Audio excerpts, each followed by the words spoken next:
Señores, buenas noches, soy Federico Galeano y les doy la bienvenida a Líderes.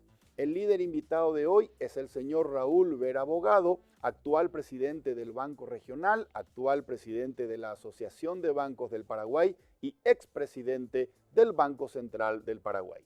Con él vamos a conversar acerca de economía, de la crisis, del plan de reactivación económica y acerca de cuál es el rol del sistema financiero nacional en la actual coyuntura de pandemia. Como siempre, empezamos agradeciendo a las empresas que auspician Líderes. Banco GNB Paraguay, Aseguradora Yacyretá, Sentite Protegido, Dermagloss, para que tu piel muestre lo mejor de vos, y Megalabs, comprometidos con la excelencia. Luego de la presentación de nuestros auspiciantes, conversamos con el señor Raúl Vera Abogado, aquí en Líderes, desde los estudios de Canal Pro.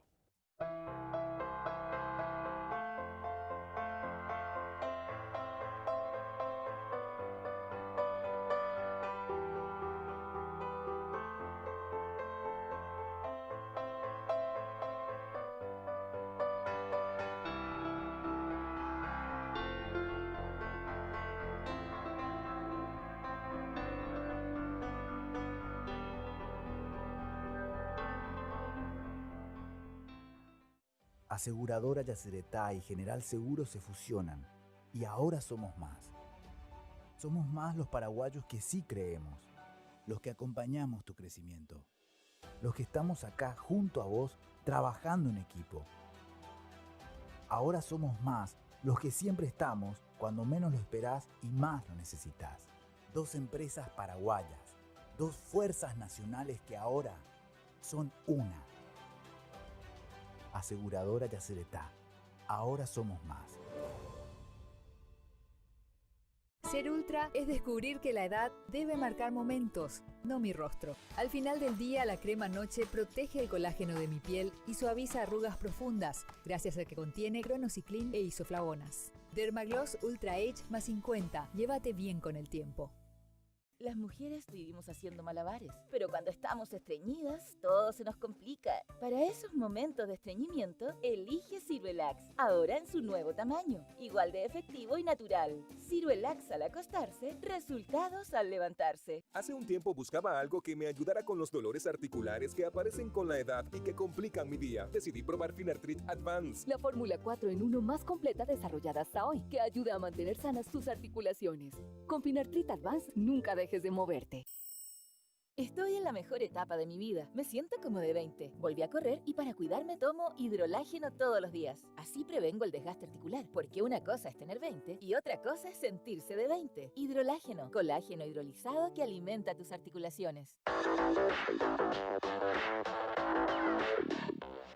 Ya estamos en compañía del señor Raúl Vera Abogado, presidente del Banco Regional. Raúl, muchas gracias, un enorme gusto recibirte en Líderes. Muchas gracias por la invitación, un placer estar aquí y conversar contigo. Igualmente, Raúl. Comencemos hablando acerca de esta actual crisis económica. La primera pregunta que quiero hacerle, Raúl, es la siguiente. ¿Qué tipo de crisis económica es la que estamos viviendo o transitando en este momento? ¿Estamos ante una crisis coyuntural de corto plazo, terminada la cual la economía se recuperará rápidamente a niveles de crecimientos pre-COVID? ¿O estamos ante una crisis estructural y que ya no va a ser de corto plazo, sino de largo plazo? ¿Qué tipo de crisis es esta crisis económica COVID? Bueno, yo creo que es una muy buena pregunta, porque al principio de la cuarentena, eso es a mediados de marzo, muchos pensábamos que esto iba a ser una crisis coyuntural, que podríamos tener una cuarentena de 2 semanas, a lo sumo de 20 días, y que el impacto en la economía iba a ser bastante transitorio, porque hasta finales de febrero la economía venía con un muy buen ritmo de recuperación, prácticamente con 7 meses consecutivos de incrementos estimados del PIB. Ustedes recordarán, vos recordarás de que en enero el Banco Central hablaba de una estimación de crecimiento para este año del 4.2%. El Fondo Monetario en febrero hablaba de una estimación de crecimiento para el 2020 del 5% y decía que probablemente esa estimación era conservadora porque había muy buenos indicadores que sugerían una recuperación económica robusta después de un 2019 en donde el PIB tuvo una variación del 0%. Correcto. En el segundo semestre se recuperó la economía después de un primer semestre que fue realmente muy malo. Pero sin embargo, hoy yo creo que existe un amplio consenso de que esta sí es una crisis estructural. ¿Y por qué una crisis estructural? Porque, en primer lugar, el impacto que tienen las finanzas públicas. Estamos hablando de que el impacto de la ley de emergencia y todas las otras medidas de mitigación que el gobierno está llevando adelante y que puede llamarse como impulso fiscal, más allá de que sea orientado al pago de salarios, que sea orientado al pago de desempleo, a obras públicas y demás, esto está generando un déficit fiscal que podría estar en torno al 6% del Producto Interno Bruto. Pero no es solamente un impacto fiscal. La economía, la estructura de la economía en su conjunto está muy impactada porque las cadenas de suministro cambiaron, no solamente a nivel local, sino también a nivel regional y a nivel internacional. Okay. Entonces es estructural porque muchas medidas se van a tener que llevar adelante para no solamente encarar una reactivación económica en el corto plazo, sino que esa reactivación económica sea sostenible. Correcto. ¿A qué se le llama en economía la estructura de la economía? Bueno, en la economía básicamente, si podemos hablar de dos ámbitos para describir, están las cadenas de valor y están las cadenas de suministro. Las cadenas de suministro son es el flujo de todos los insumos y de todos los productos, de bienes me estoy refiriendo, desde su producción en los mercados primarios, en los sectores primarios, hasta su comercialización al consumidor final. Y está la cadena de valor que van agregando, como su nombre le dice, valor a los productos primarios. Está el sector manufacturero y demás. El problema que estamos hablando acá es de que existe un cambio fundamental, no solamente en toda esta cadena de suministro, porque hubo muchos sectores económicos que pararon totalmente. Cierto. Entonces, esa cadena de suministro fue alterada en varios de estos sectores económicos, pero también hubo un cambio en la demanda, hubo un cambio en las pautas de consumo, porque hoy el consumidor individual y el empresario está consumiendo de una manera diferente de lo que consumía antes de la pandemia. Hoy la gente es mucho más cuidadosa con sus gastos porque se redujo el gasto discrecional y la gente, los individuos, están más bien enfocados a asegurar los gastos de primera necesidad o los imprescindibles. El resto sí puede ahorrar. Pero el problema que nosotros estamos teniendo hoy es de que con la cuarentena hubo una caída en el consumo, hubo una caída en las ventas. Esa caída en el consumo y en las ventas llevó a una caída en el ingreso de las empresas. Esa caída en el ingreso de las empresas influyó también en el empleo. Exacto. Y un menor empleo otra vez afecta el consumo. Entonces tenemos un círculo vicioso que tenemos que romper. Y para eso las expectativas van a ser fundamentales. Pero volviendo a tu pregunta, la estructura económica básicamente lo que sugiere es cómo los diferentes sectores están interrelacionados. ¿Cuál es la dinámica de la oferta y cuál es la dinámica de la demanda? Perfecto. Raúl, se habla mucho en estos días de que la economía es fácil de apagarla, pero muy difícil de volver a encenderla y de que recobre su dinamismo. ¿Por qué saliendo de la cuarentena va a tardar volver a recuperar ese dinamismo en la economía para que se reactive el consumo y eso recupere ingresos de las empresas que vuelvan a tomar a trabajadores? Bueno, yo creo que ahí lo fundamental son las expectativas. Las expectativas. ¿Sí? La recuperación económica tiene una condición fundamental que es la disponibilidad de recursos financieros como para poder sostener los costos fijos y para poder sostener los costos operativos, básicamente, ¿verdad? Hoy por hoy yo tengo la impresión de que la recuperación económica ya no depende solamente del estímulo monetario. Las tasas de interés de referencia del Banco Central están en 0.75. Pero lo que sí va a ser importante para recuperar esa demanda que está sugiriendo es que los individuos y las firmas tengan una expectativa de que la recuperación económica es posible. Hasta tanto eso no ocurra, la gente no va a consumir ni va a invertir. O va a consumir lo mínimo o va a invertir lo mínimo. Entonces, de ahí que es fundamental para la recuperación económica el control de la pandemia. Correcto. Porque hoy ya estamos viendo indicadores que pueden ser considerados positivos y que reflejan la importancia de la flexibilización de la cuarentena para la recuperación económica. Indicadores como, por ejemplo, uno de ellos es la cantidad de transacciones en tarjetas de crédito y tarjetas de débito.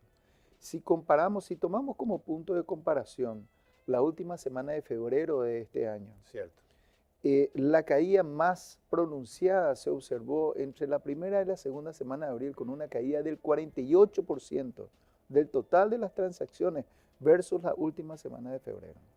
6 semanas después de la última semana de febrero. Así es. 48% de caída de consumo a través de tarjetas de crédito y débito. De tarjetas de crédito y débito. Hasta hace 2 semanas atrás, esa caída ya se había minorado hasta el 21%. O sea, lo que cayó 48%, hoy está cayendo 21%, siempre con respecto a la última semana de febrero. Correcto. Lo que sugiere de que la flexibilización de la cuarentena incidió positivamente para que aumenten las transacciones en el mercado. Otro aspecto también interesante es el indicador de actividad económica. El indicador de actividad económica estimado por el Banco Central en abril sugería una caída del PIB del 12% versus abril del 2019. Probablemente este sea el segundo índice más bajo en la historia o al menos en los registros de estimación del Producto Interno Bruto. Al mes de mayo el Banco Central ya estima de que la caída está en torno a un poco más del 7%. Seguimos estando en terreno negativo, pero cuanto menos estos resultados sugieren de que estamos saliendo del pozo, ¿verdad? Pero es una recuperación lenta. Correcto. Muchos se preguntaban si esta iba a ser una recuperación tipo V corta, ¿verdad? En donde iba a haber una caída abrupta y un pero rebote también rápido. un rebote rápido. Pero la realidad nos demuestra que no es así. Por las expectativas, como bien dijiste. La recuperación de la demanda es lenta porque las expectativas no se recuperan con la misma velocidad. Entonces, hay una mayor cautela de los individuos y de las firmas para gastar, y eso hace a que la demanda agregada todavía esté bastante deprimida. ¿Cuánto necesitamos entonces una buena noticia respecto a la aparición de una vacuna para recuperar la confianza y que eso impacte directamente en la predisposición de la gente? Así es. Y que las expectativas sean positivas? Raúl, una consulta. La economía paraguaya durante los últimos 15 años, 2013, 2018, quitando el 2019 que bien dijiste que tuvo un crecimiento económico del 0%, ha venido creciendo a un ritmo muy positivo. Creo yo que está en torno del 4,7, cercano al 5% crecimiento económico anual promedio, últimos 15 años. Así es. ¿Cuánto tiempo vamos a demorar en recuperar ese ritmo de crecimiento? Bueno, yo creo de que va a pasar un tiempo para volver a tener ese ritmo de crecimiento. Es probable de que, y me refiero a un crecimiento promedio como tendencia, la estimación de crecimiento para el 2021 es del 5%, pero es un rebote, como bien estás diciendo, mientras que 4% fue una tendencia observada durante los últimos 15 años. Yo creo de que la recuperación va a ser lenta. es muy difícil pensar que solamente en un año vamos a poder recuperar el mismo dinamismo económico que teníamos antes de la pandemia, Ok. porque la economía global cambió. Cambiaron las cadenas de suministro a nivel global. Hubo un impacto en el comercio internacional y anterior a la pandemia ya veníamos arrastrando también riesgos geopolíticos, como por ejemplo la guerra comercial entre Estados Unidos y China, que afectó significativamente el comercio global.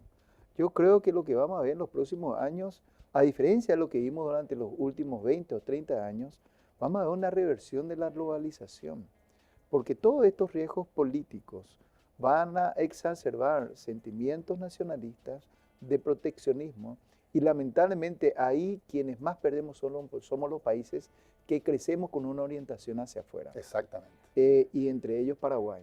Entonces, yo diría de que vamos a tener una posibilidad de recuperación económica, pero va a llevar tiempo para que volvamos a tener un crecimiento sostenido del 4.5% durante varios años. Correcto. Si nuestro pronóstico de rebote es 5% 2021, nuestro pronóstico de caída 2020 está en torno al... De acuerdo al Fondo Monetario, esa fue la última estimación que escuchamos, es una caída del 5%. Correcto. El Banco Central todavía estima una caída del 2.5%, pero las autoridades del Banco Central ya anunciaron que revisarían hacia abajo esa estimación. Okay. Si se cumple el pronóstico del Fondo Monetario, el promedio 2020-2021 sería 0. El promedio anual de sí. menos 5,5. Así es. Así es. Entonces, yo creo de que Paraguay está en mejores condiciones que otros países de la región para recuperarse. Pero es vital recuperar las expectativas hacia el consumo y hacia la inversión. Okay. Sin eso, yo no creo que tenga mucha efectividad de que la política monetaria tenga una tasa de interés cercana a 0, porque no va a ser un problema de financiamiento, va a ser un problema de demanda. Y eso es lo que hoy estamos teniendo. Correcto. Raúl, el sector financiero es un sector que está muy cercano al sector empresarial. A partir de los bancos, ustedes apalancan financieramente las inversiones y las empresas. Sí. Entonces ustedes están muy cerca del termómetro que mide el nivel de confianza y los ánimos para invertir en el sector empresarial. ¿Qué dice ese termómetro en este momento? Hay mucha cautela, hay mucha incertidumbre, hay ciertos subsectores, como por ejemplo el de la maquila, que está empezando a dar señales de una muy buena recuperación, pero la incertidumbre sigue siendo marcada. ¿Sí? Entonces, y eso se nota también en la demanda de crédito. Hay muchos individuos, hay muchas personas, muchas firmas que no estaban demandando crédito, aun cuando las tasas de interés habían caído y aun cuando el mercado tiene una buena liquidez. ¿Por qué? Porque en un escenario de incertidumbre no es razonable endeudarse. Aún a precios de financiación atractivos. Así mismo. Entonces, el punto es de que, y dicho eso, si me permitís que volver al punto anterior, otro indicador interesante que se vio también en el mes de mayo es un pequeño repunte en el ritmo de crecimiento interanual de la cartera de préstamos de moneda nacional. La cartera de préstamos de moneda nacional desde abril tuvo una tendencia decreciente por 12 meses consecutivos, ¿sí? Con recuperaciones marginales en ese periodo de tiempo. Pero, ¿te puedo interrumpir ahí, Raúl? Sí. Del total de cartera, dividiéndola en moneda nacional y moneda extranjera, esta cartera de préstamos en moneda nacional, ¿qué porcentaje representa del total de la cartera activa al sistema? Aproximadamente entre 55 y 56%. Ok. Perdón por la interrupción. No, está bien. Entonces, te decía de que en el mes de mayo se observó un pequeño incremento de la cartera de crédito de moneda nacional. Y ya se está sintiendo un incremento en la demanda de crédito por parte de las personas y de las firmas. Correcto. El crédito de moneda extranjera lamentablemente sigue teniendo variaciones interanuales negativas, pero ya por 4 meses consecutivos. Y eso tiene que ver por un aspecto estacional, Ok. porque este es un periodo de tiempo en donde los agronegocios también cancelan muchas deudas, pero también es una cuestión de expectativas. Muchos mercados que tienen sus bienes denominados en dólares hoy están muy retraídos porque no existe demanda de esos productos. Y no existe demanda de esos productos porque tampoco existe demanda de crédito. Como te decía, la gente no tiene un ánimo de gasto y mucho menos de endeudarse en moneda extranjera. Correcto. Por eso se está notando una caída todavía en términos interanuales de la cartera en dólares. El gobierno presentó un esquema o plan de recuperación de la economía. Y sobre ese plan me gustaría hacerle, Raúl, 2 preguntas. La primera es su opinión personal. ¿Qué opina usted acerca de un plan que pretende invertir 2.513 millones de dólares para poder activar empleos a través de obras viales y obras también vinculadas con vivienda? Y la segunda pregunta es, un plan en este contexto bien descrito por usted, donde las expectativas van a marcar el ritmo de recuperación y no solamente los incentivos financieros. Este plan es un plan que apunta a hacer crecer o es un plan que apunta a minimizar la caída. Yo creo que este es un plan que apunta a ambas cosas, ¿verdad? Okay. Si nosotros no hubiésemos tenido el impacto fiscal o el impulso fiscal que tuvimos en las últimas 8 semanas, la situación en nuestra economía hubiese sido mucho peor. Eso hay que reconocer de que fue muy importante.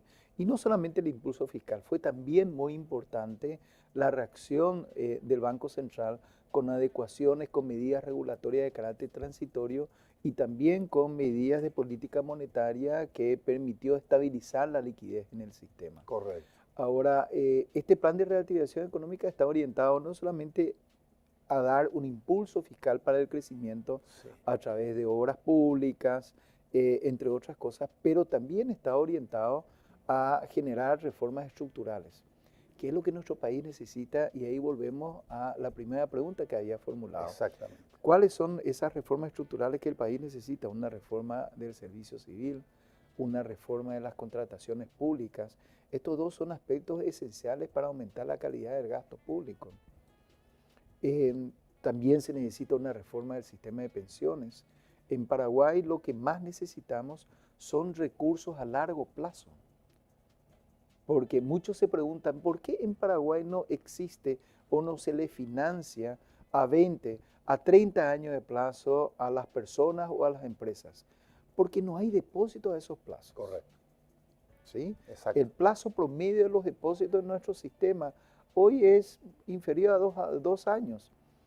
Empezaron a haber instrumentos de captación de recursos a 5 y a 7 años, pero los bancos no podemos financiar proyectos de 20 y 30 años si gran parte de nuestros recursos son de un periodo de corto plazo. Entonces, de ahí que necesitamos, por ejemplo, el apoyo a largo plazo de la Agencia Financiera de Desarrollo y de otros organismos a quienes nosotros accedemos créditos, pero en el exterior.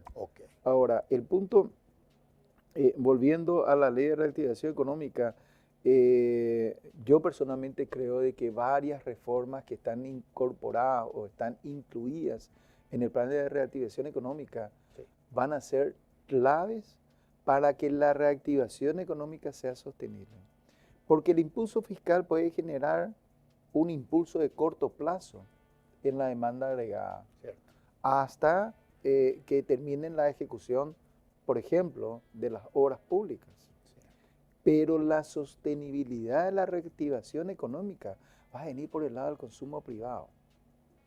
Si uno mira el Producto Interno Bruto por sus sectores institucionales, el gobierno representa el 9% del Producto Interno Bruto. Y las sociedades no financieras, o sea, son las empresas privadas, y los hogares representan el 78% del Producto Interno Bruto. Y si vemos por el lado del gasto, ¿sí?, el 64% de la demanda agregada está explicada por el consumo privado. Correcto. De ahí que es tan importante influir positivamente sobre las expectativas.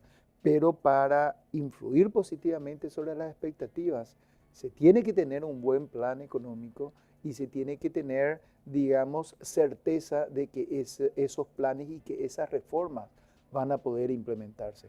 Yo creo de que el plan de reactivación económica está bien orientado, pero va a depender en gran medida de que exista un pacto político entre los diversos sectores políticos para aprobar las reformas que sean necesarias. Porque el país va a salir adelante no solo gracias al Ministerio de Hacienda, no solo gracias al Banco Central, no solo gracias al sistema financiero. El país va a salir adelante cuando todos nos pongamos de acuerdo.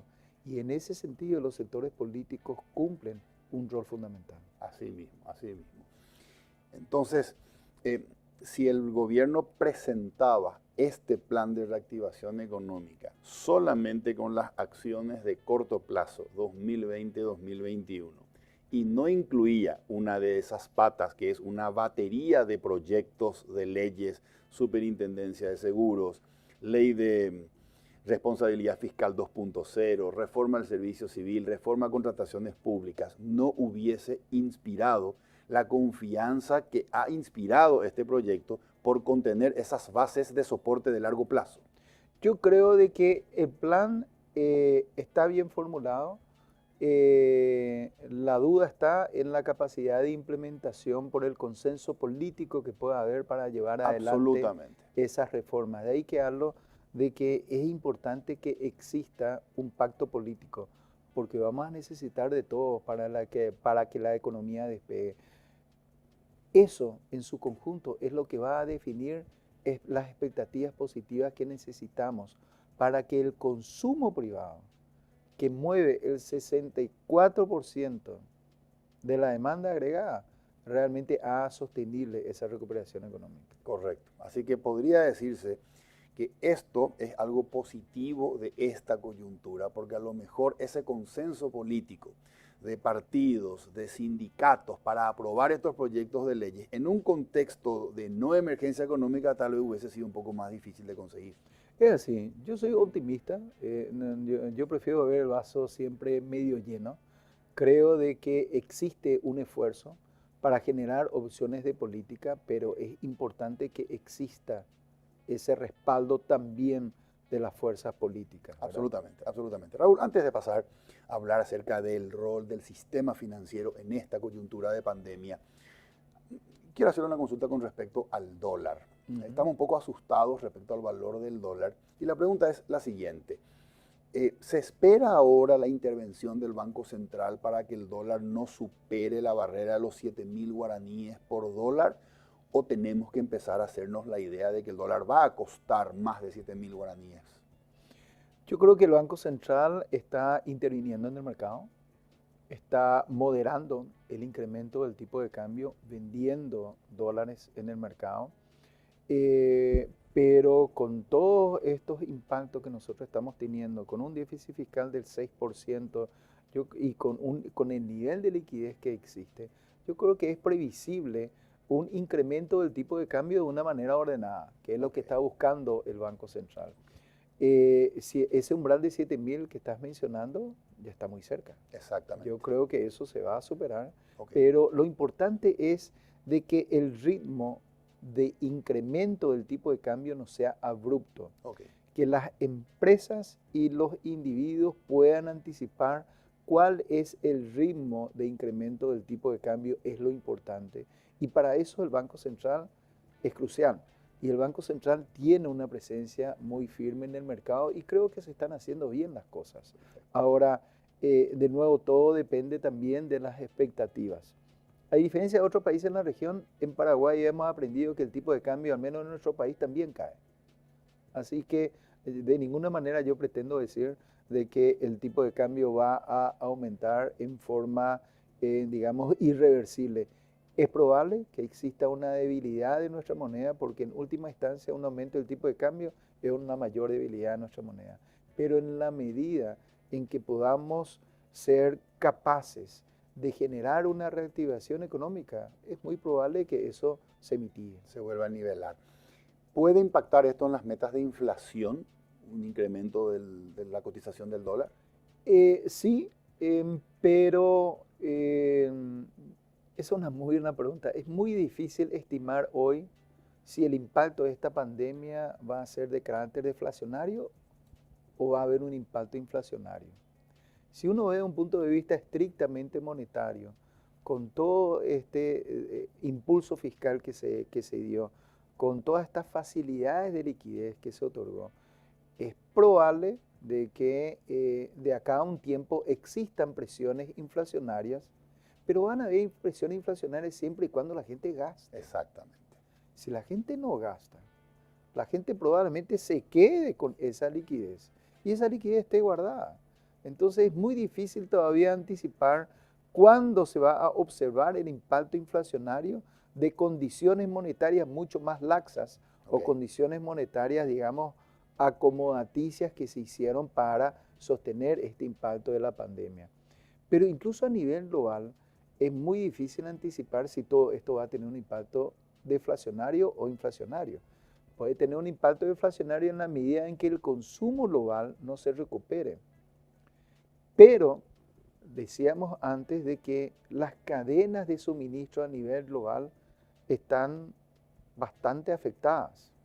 Hay muchas empresas, por ejemplo, a raíz de estos riesgos geopolíticos entre China y Estados Unidos, hay muchas empresas que estaban viendo la relocalización de sus fábricas. Fábricas que anteriormente estaban en China están siendo trasladadas a otros países. Y esto lleva un tiempo.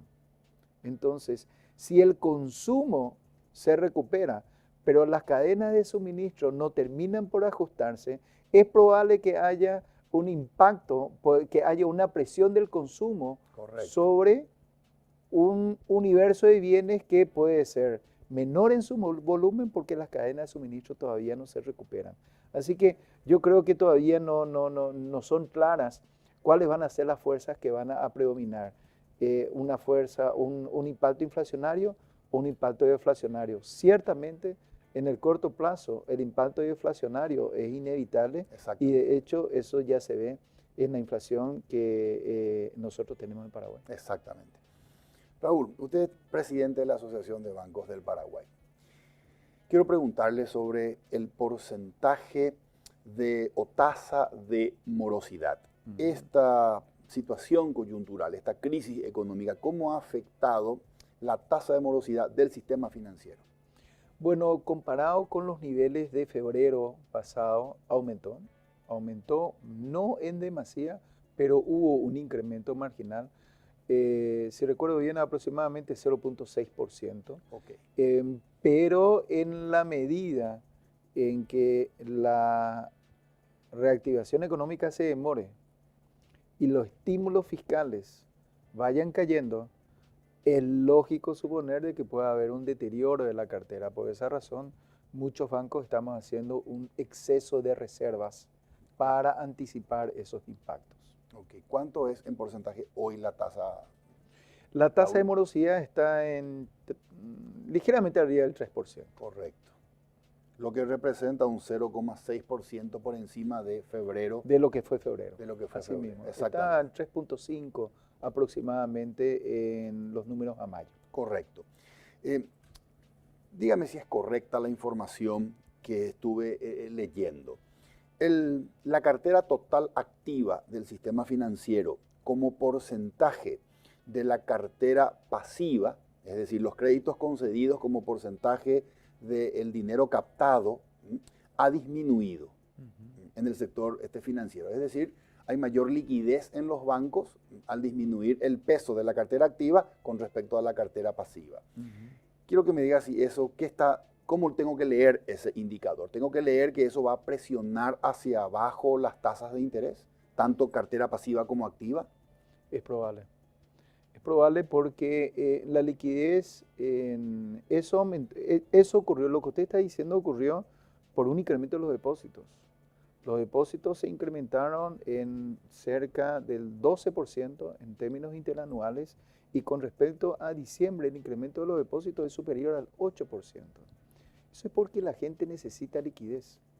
Es porque le está diciendo, no solamente los individuos, la gente, sino también las firmas, prefieren acumular liquidez antes que a consumir o a invertir. Exactamente. Y eso hace de que los depósitos en el sistema vayan creciendo. Correcto. Pero también los créditos no se recuperaron porque no había mucha demanda de crédito.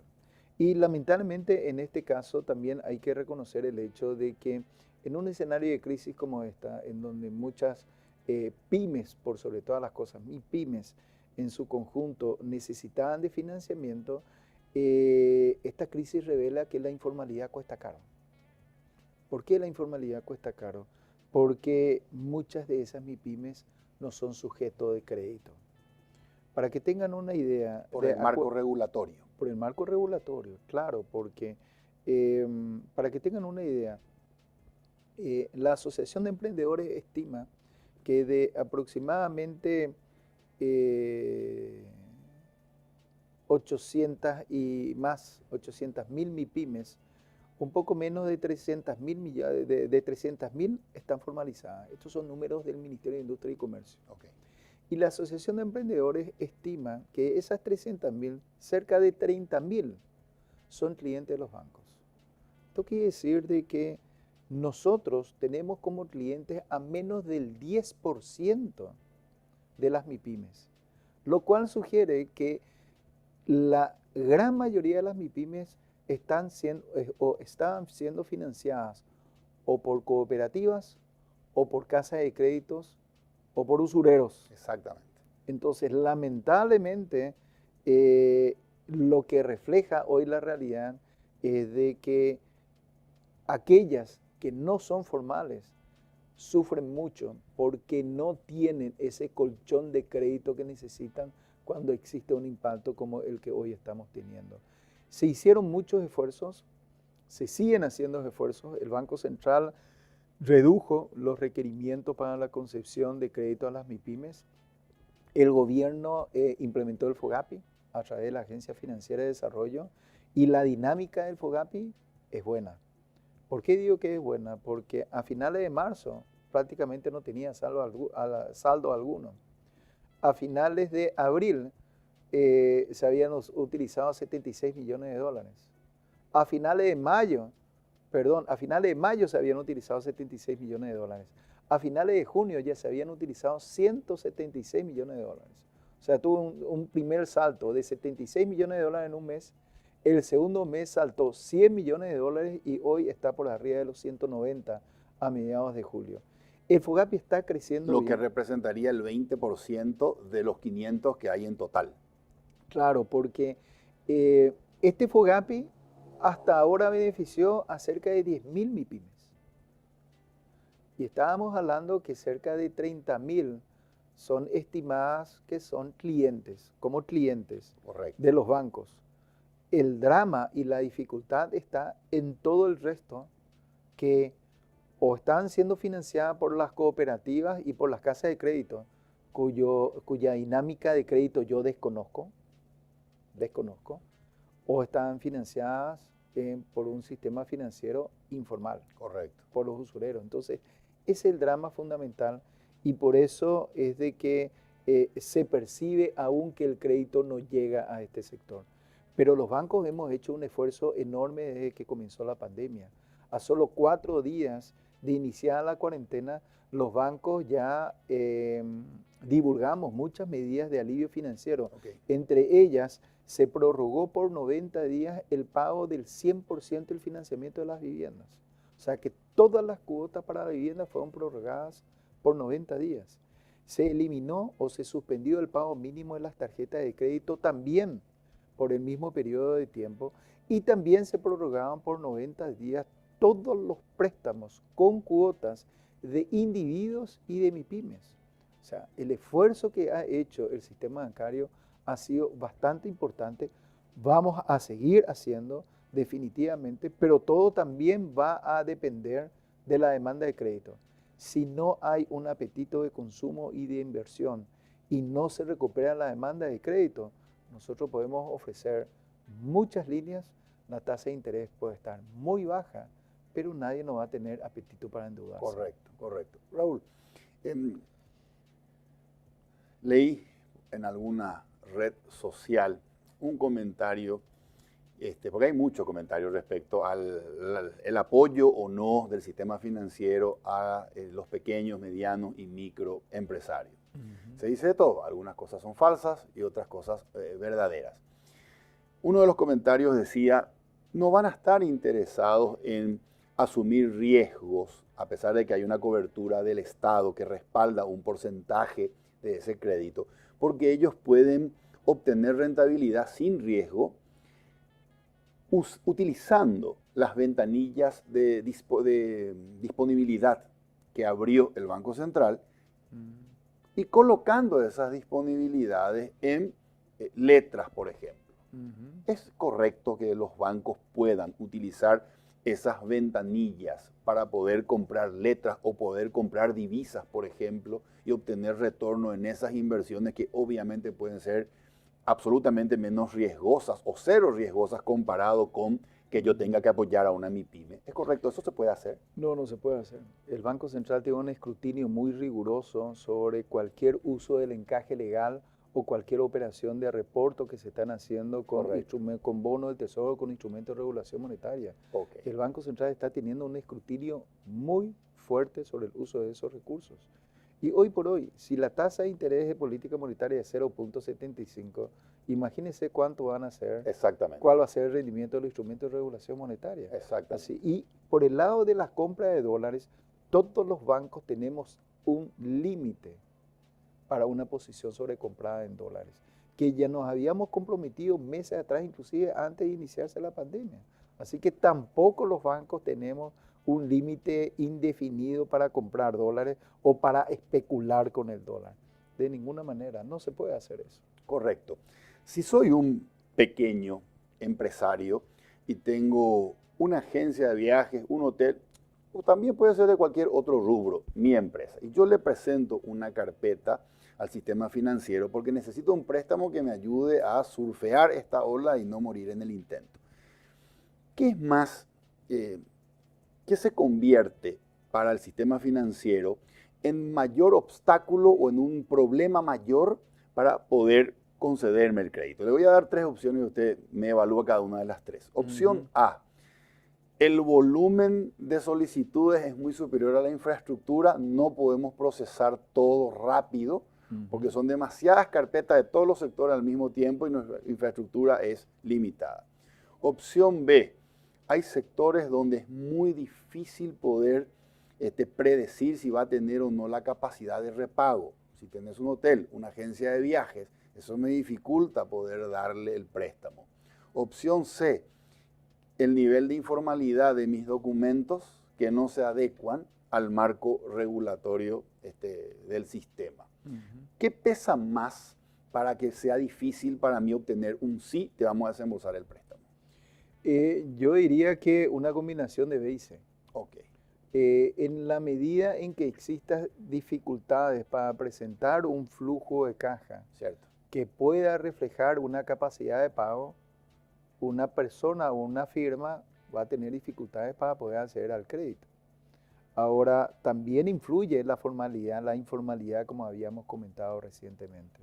Ahora, el punto es de que, y esto es una opinión muy personal, yo creo que aquí van a haber también cambios significativos en los criterios de gestión de riesgos. ¿Por qué? Porque en el pasado los bancos nos enfocábamos a qué grado de robustez tenían los programas de optimización o de búsqueda de eficiencia de las empresas y qué tan robusta era su rentabilidad. En un escenario de crisis como esto, con una incertidumbre enorme, hoy el foco está en la resiliencia o en la fortaleza que tenga esa empresa y en su solvencia. No solamente en la rentabilidad. Porque lamentablemente en un escenario como esto son pero muy contadas aquellas empresas que puedan reflejar utilidades. Así que va a haber un periodo de tiempo en donde los criterios de concesión de créditos también se van a adecuar. Ahora, ¿qué implica eso? Eso implica de que los bancos vamos a poder trabajar de una manera mucho más ágil con aquellos individuos y con aquellas firmas que ya son clientes nuestros, porque ya los conocemos. Cierto. Los conocemos desde hace varios años, conocemos su actividad económica, conocemos su historia de crédito, su capacidad de pago, y va a ser más lento para aquellos clientes nuevos. Entonces, de ahí la importancia de la adecuación regulatoria que el Banco Central hizo recientemente, en donde redujo significativamente los requisitos para que los clientes puedan acceder al crédito. Dependiendo de cómo evolucione la situación económica, va a ser importante de que esos estímulos regulatorios o esa adecuación regulatoria permanezca, porque hasta ahora están vigentes hasta diciembre. Yo creo que el esfuerzo que hizo el Banco Central en establecer medidas regulatorias transitorias y en establecer instrumentos de acceso a la liquidez han sido muy buenos. Y creo que hoy tanto la liquidez como el marco regulatorio son propicios para la concesión de crédito. El problema de nuevo está en la demanda de crédito y en el acceso al crédito de aquellas empresas, pymes o inclusive otras empresas que no eran formales. Exactamente. De ahí la importancia de aprovechar estos instrumentos, estos nuevos instrumentos tributarios del Ministerio de Hacienda. Yo creo que escuché de una persona que dijo que la formalidad no paga, que no hay ningún incentivo para ser formal.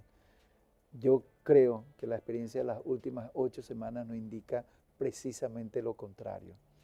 Aún con esta caída que hubo, es una caída marginal en el crédito interanual, el sistema bancario entre el 16 de marzo y el 30 de junio desembolsó nuevos créditos por 1.070 millones de dólares y realizó renovaciones, refinanciaciones y reestructuraciones por 670 millones de dólares. Nuevos créditos significa no eran clientes del banco. Nuevos créditos implican nuevos desembolsos, también a clientes existentes del banco, pero implican desembolsos frescos. Correcto. ¿Sí? Eso es un impacto, eso refleja un apoyo bastante importante de la banca a la economía nacional. Todo el paquete de financiamiento de la ley de emergencia económica era 1.600 millones de dólares. Correcto. Estos dos conceptos que le comenté reflejan reflejan asistencias por 1.740 millones de dólares. Entonces, el sistema financiero está cumpliendo su parte, así como lo hizo en el 2019. Como decíamos al principio, en el 2019 la economía tuvo una variación del 0%. Y en una economía que no crecía, el sistema bancario aumentó su cartera de préstamos en 12%. O sea, yo creo que eso es suficientemente ilustrativo del apoyo que da el sistema bancario a la economía nacional. Y como también se mencionó al principio, el total de la cartera de crédito del sistema bancario hoy representa aproximadamente 14.000 millones de dólares. En una economía de 40.000 millones. No existe otro sector que financia la economía más que el sistema bancario. Evidentemente siempre van a haber oportunidades de mejora, pero de que estamos haciendo esfuerzos, estamos haciendo no solamente para dar créditos, sino también para garantizar la seguridad sanitaria de nuestros colaboradores y de los clientes, porque el sistema financiero no paró. Correcto, correcto. Raúl, me mencionó recién que la cartera activa de los bancos ha crecido 12%. En el 2019. En el 2019. En el 2019. Correcto, sí. Correcto. Ahora, tengo entendido que el banco con mayor crecimiento en su cartera activa es el Banco Nacional de Fomento. Ese crecimiento es bueno y saludable porque significa que se está poniendo las pilas y está apalancando al sector empresarial, ¿o es peligroso?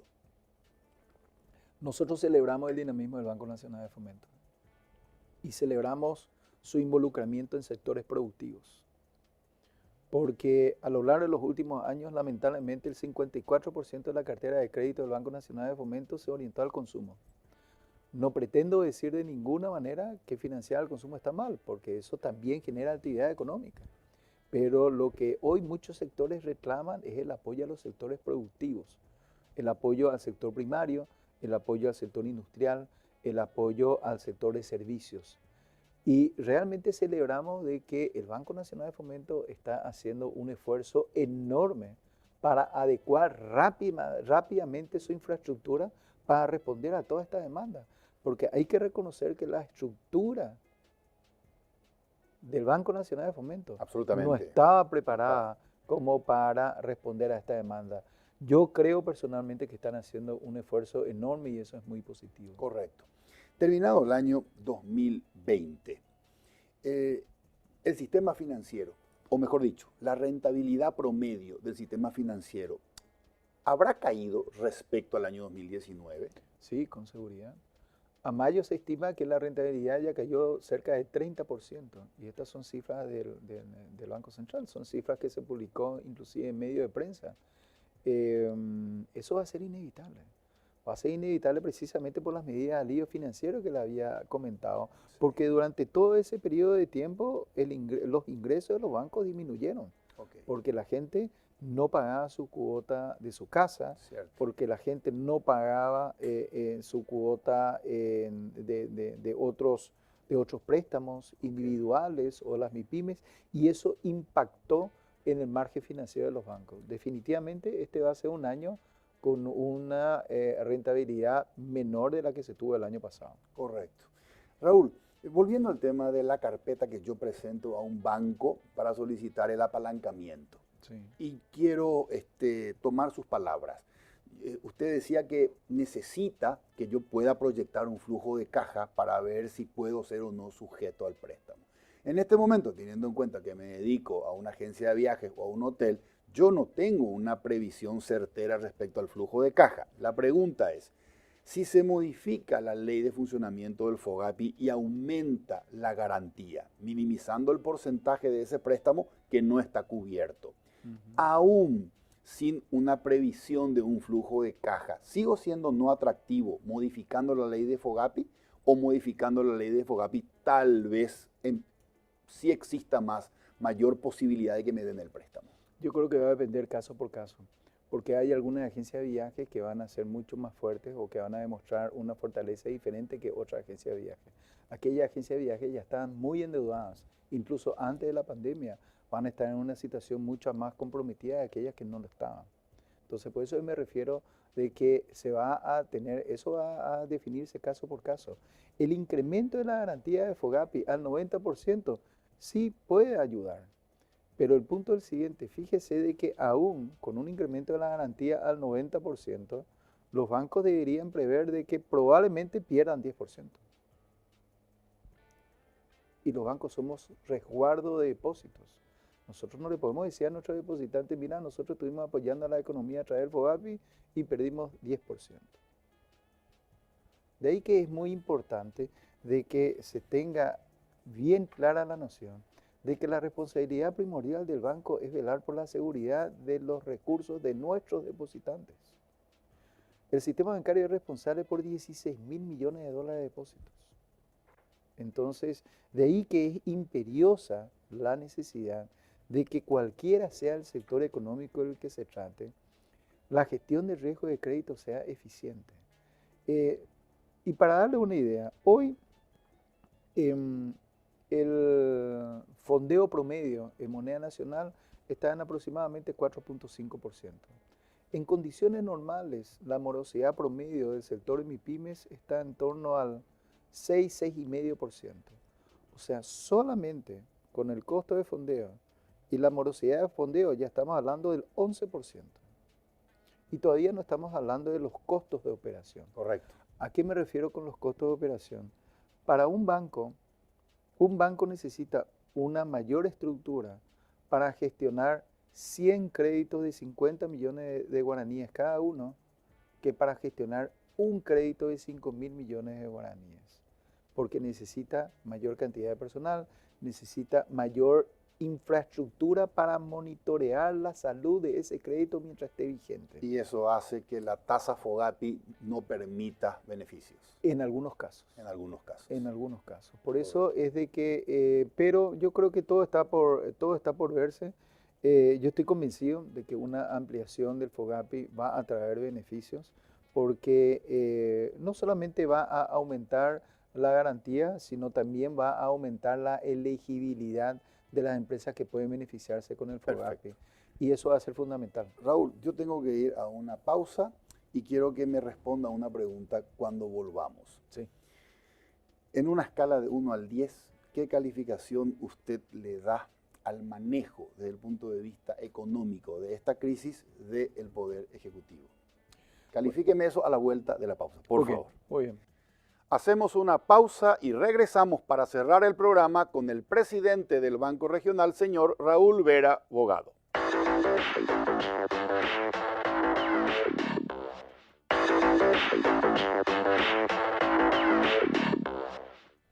Retornamos con el señor Raúl Vera Bogado.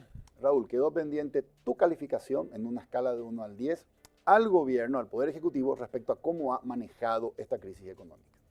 Mi calificación es 8. Creo que lo que faltó fue quizás rapidez en algunas medidas, pero lo que es aún más necesario es de que haya evidencias en el mejoramiento de la calidad del gasto. Creo que esa es la gran materia pendiente. Hay medidas de política que se van a implementar y propuestas de reformas estructurales. Y ojalá que se tenga el apoyo político para implementar eso. Excelente. Un enorme gusto compartir con usted en Líderes. Muchas gracias nuevamente. Placer. Señores, soy Federico Galeano. Esto fue Líderes. Buenas noches.